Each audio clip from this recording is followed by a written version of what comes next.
Today we're talking about the Four Noble Truths and the search for stability in an unstable world. We live in this transient world, which is our first noble truth. Sometimes translated as life is suffering. But I find that translation of life is suffering a little problematic because oftentimes people have comfort. They have a relatively nice life, but there's still something that's missing. There's just these little things, and when we use a word like suffering, because of all our media exposure, we go to people who are in war zones, people that are in extreme poverty, people that are in severe distress. And then we say, oh, well, no, I'm not suffering. I'm not that. But if we're honest, there is this sense of instability because everything is transient. Everything's constantly changing.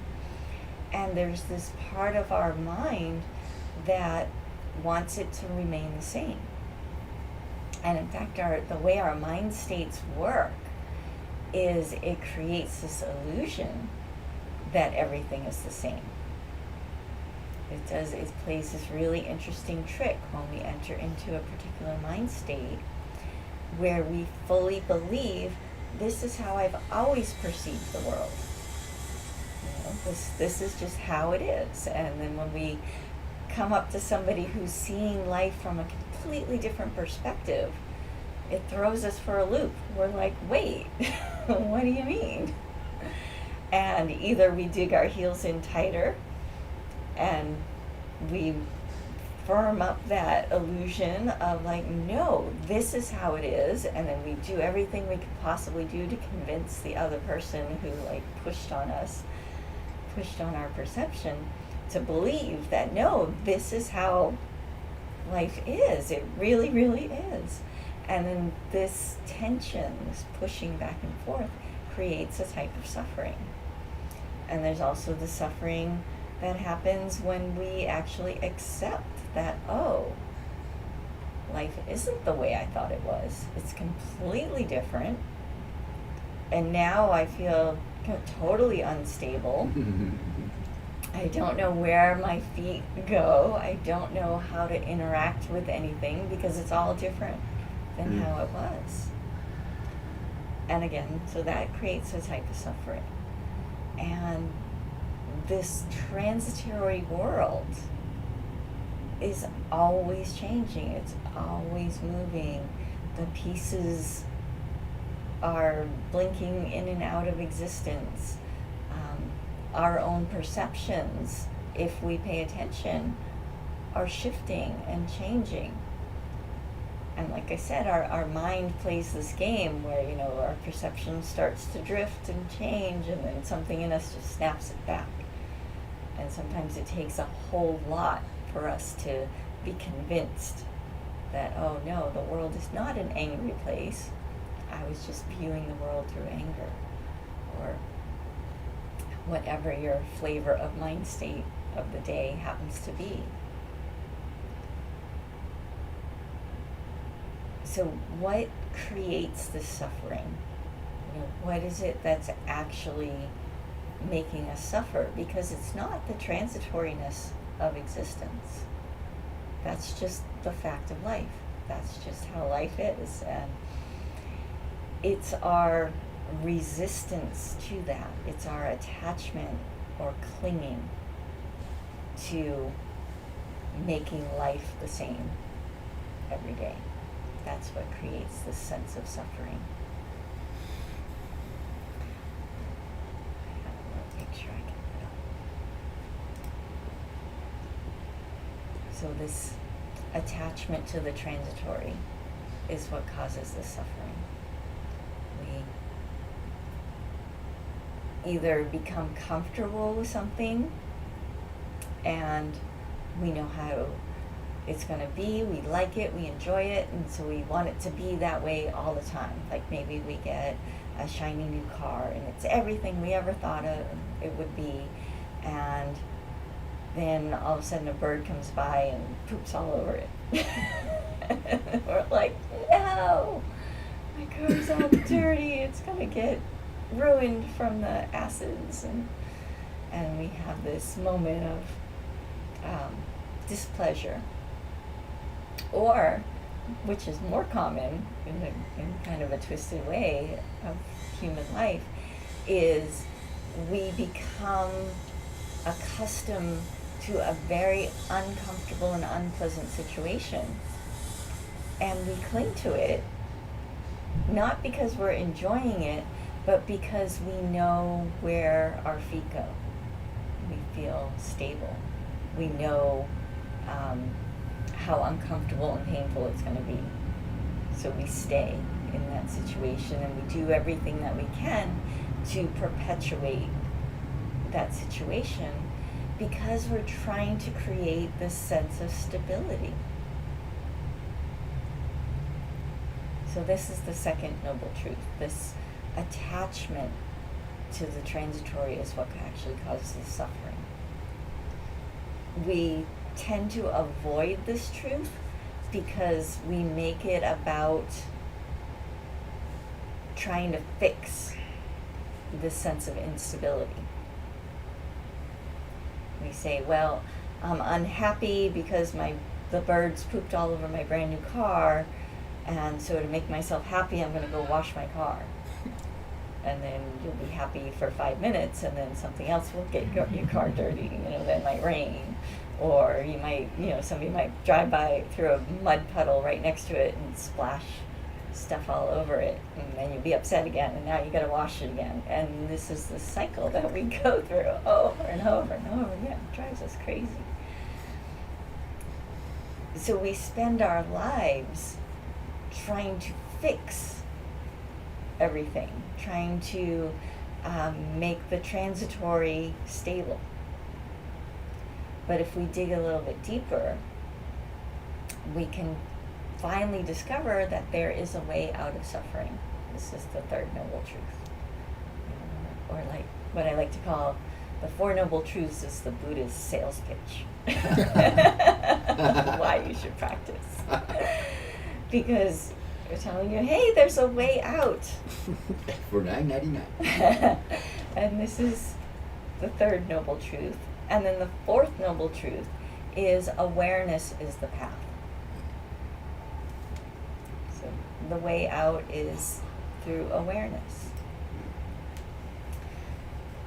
Because when we practice becoming aware, practice this very simple method of just paying attention.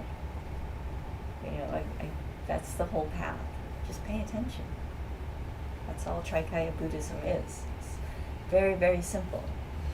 And we go through different trainings. We sit and we meditate so we can actually drop all of the thoughts, all of the sensations, and just cultivate the sense of stillness that then opens into a sense of equanimity and spaciousness. And in that spaciousness, awareness blooms. And we realize that, there's nothing to fix. There's nothing that we have to work on. There's nothing that we have to cling to and hold on to. Because as I sit here, a thought might arise, but then look, it falls away all on its own. I don't have to fight it. I don't have to hold on to it. A sensation arises, and then it changes all on its own. I don't have to make it do anything.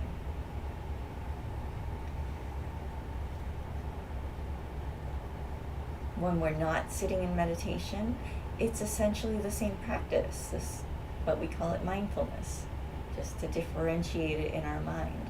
And we start by just watching, just seeing what is our mind doing. And then we can start to play little mind games with ourselves, mind training, where as we're paying attention, as we're watching, if suddenly we don't feel spacious, if we don't feel open, if we don't feel present, if we're not happy, then we can investigate and say, well, what's throwing me off balance here? What's happening? What did I get caught on? And a little trick to help you ease into that awareness is we train the mind in beauty or gratitude. So we start to just pay attention, where is my mind? If I'm noticing the beauty, if I'm feeling gratitude, then we just keep doing that. If on the other hand we're not, we find ourselves in the gutter.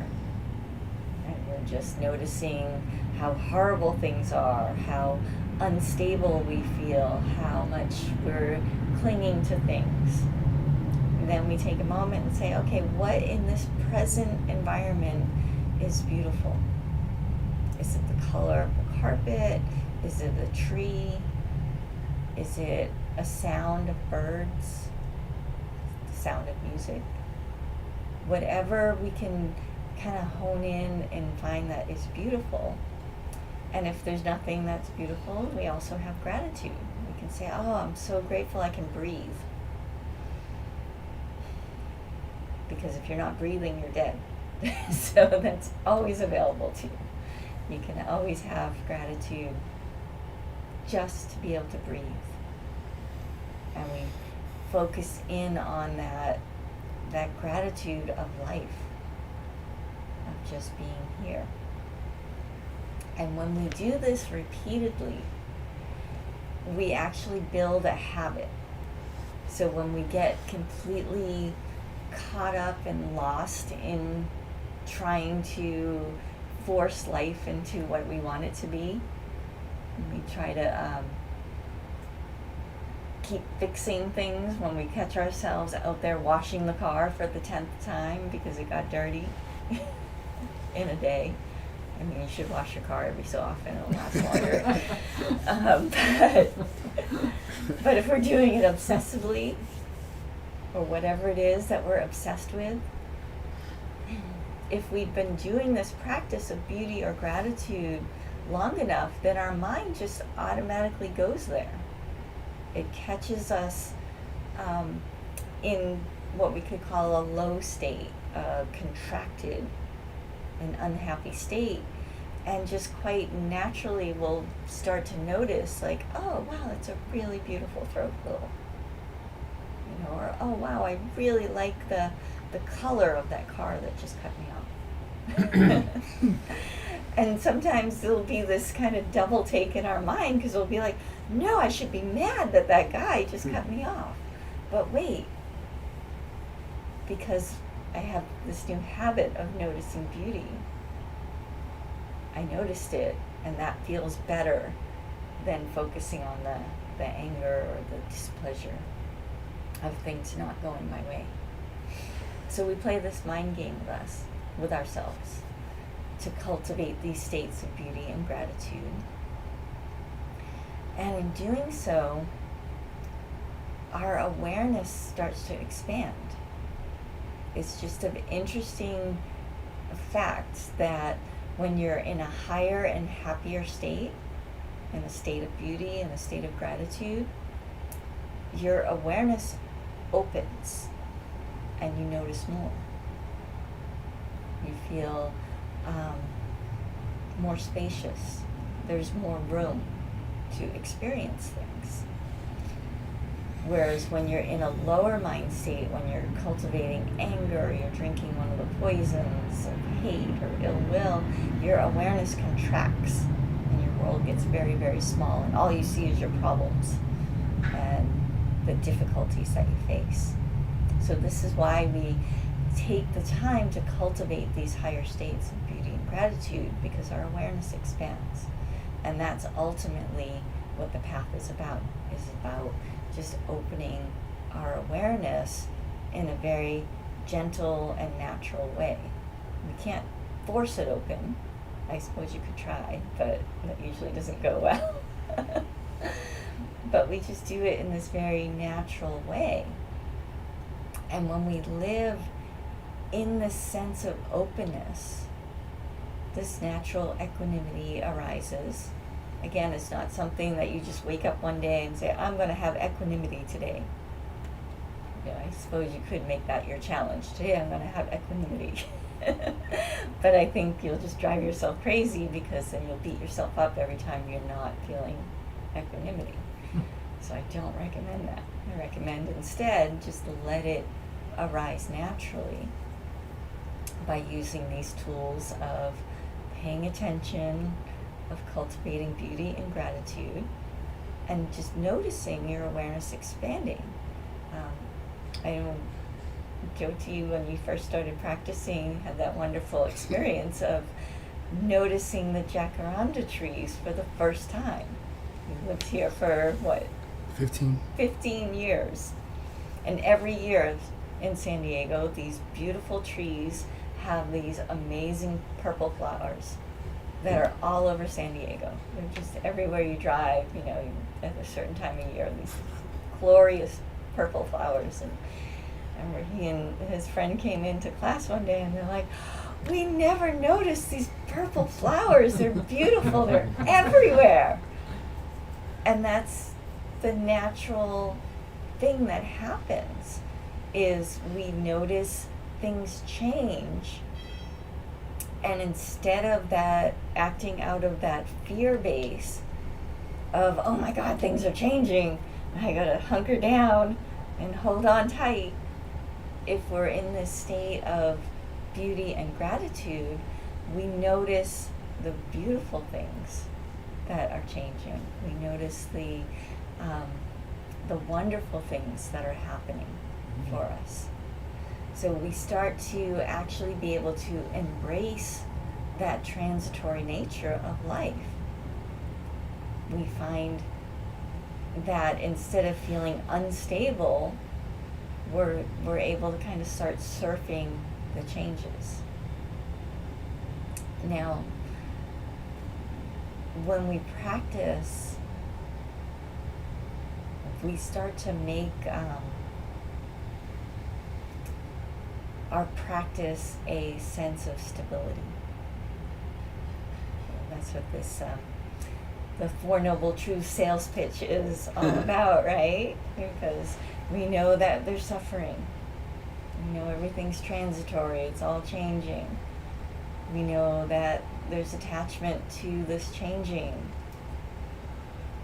We know there's a way out, and we know awareness is the way out. So if we can remember that, oh wait, there is a way out. So when we start to feel ourselves freak out because everything's unstable, everything's shifting, the world is blowing up, hopefully not literally, but it might be. Some places on the planet it is. I heard there's even a volcano off the coast of Portland, of Oregon, that's erupting. Oh, yeah. There's like Oh new my land goodness. being Yep. built right off the coast. So, the planet itself, I don't know if you guys seen images of Kilauea on the big island of Hawaii. They had 20-foot geysers of lava creating new land.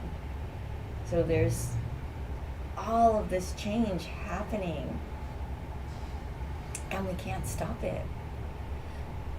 But what we can do is ground ourselves in the groundlessness of the practice itself. So if we can ground ourselves in awareness itself, which can be tricky because we're looking for solidity. But the more we awaken to our own awareness, we realize there is nothing that's solid. Everything's fluid, everything's open, everything's changing. But there is a way that we can rest in that open awareness. And that provides us with a sense of stability. It's not intuitive in the way that we've been conditioned to see reality. So it can be a stretch at first, which is why we practice. This is why we spend so much time meditating. This is why we spend so much time in our mindfulness practice, where we continually come back to the present, even when it's unpleasant. In our current culture and our current time, we have this constant ability to distract ourselves.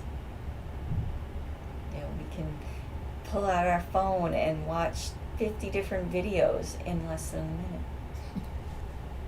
minute. We can be looking at our phone watching all these different videos and have the TV on at the same time. And then we can have the radio playing over there. And then we can have a book open and maybe read a page. And then we can call a friend, start texting with a friend in between it all. So we have this constant ability and encouragement to distract ourselves, to constantly be putting our attention over here, then over there, then over there, then over there. And it allows us to ignore whatever's happening right now. And that's how most people are conditioned to live. And it allows us to put up with extraordinarily horrific things, which is weird. But here we are. All I can do is help encourage you to embrace your own awareness. Embrace all that you are. And when we do that, when we stop trying to stop the changing and we rest in our awareness, there is a part of us that is in flow, that knows exactly what needs to be done at any given moment in any given situation, that doesn't require us to spend a whole deal of thought about, that isn't trying to manipulate the situation, that is just part of life, of accepting that, life is the real teacher, and this is what's happening right now. So what is life asking of me in this moment? Let me do that. And it's very simple.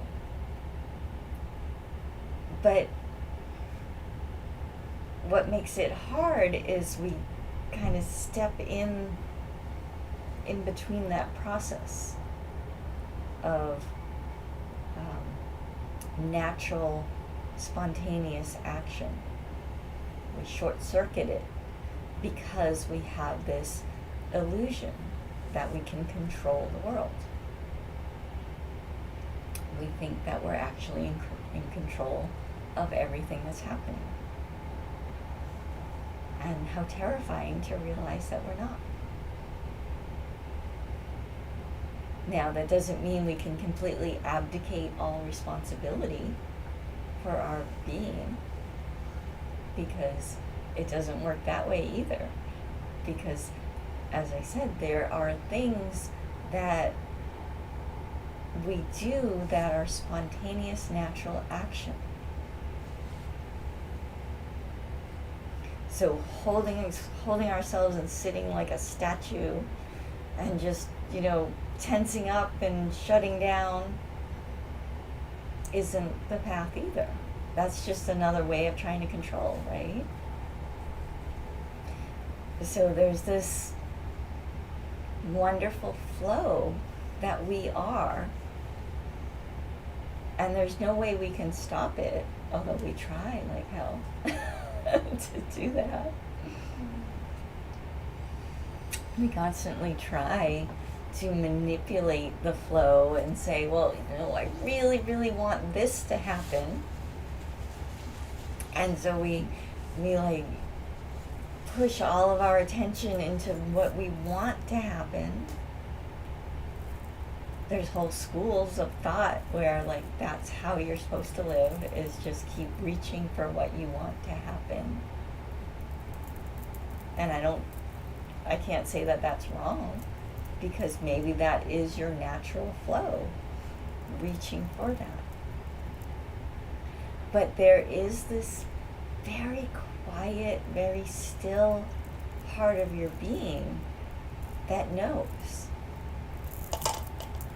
And this is a whole different talk, so I won't go too deep down that rabbit hole, but it's following your Dharma, following this sense of yesness. That's very natural, and there's nothing forced about it, but there can be a sense of resistance as we overcome our habitual patterns. And again, we discover what is a habitual pattern versus what is a natural flow through being aware. So again, we have to pay attention, come back to our body and our being, and we move into this sense of gratitude, sense of beauty that opens our mind into the sense of spaciousness and equanimity. And then we just do what needs to be done. So it's very simple, but it's complicated. And it all begins with meditation. So before we meditate, are there any questions or comments or anything you want to add to our discussion? I really love this Dharma talk. It was perfect timing. Oh, good. You're so good at these Dharma talks. But I really identified when you said like what you believe in, and it's the story. And even like stories that seem spiritual, like premonitions or visions of the future, that could be your truth. But still, it's still the story. You know, it's another story, but it seems like it's a more important story of all the other stories you've ever had.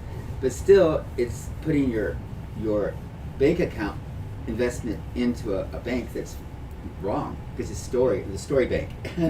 And so it's like realizing that we can actually perpetuate reality by telling the story that doesn't really even exist yet, but we think it's going to or something, and it can affect the future.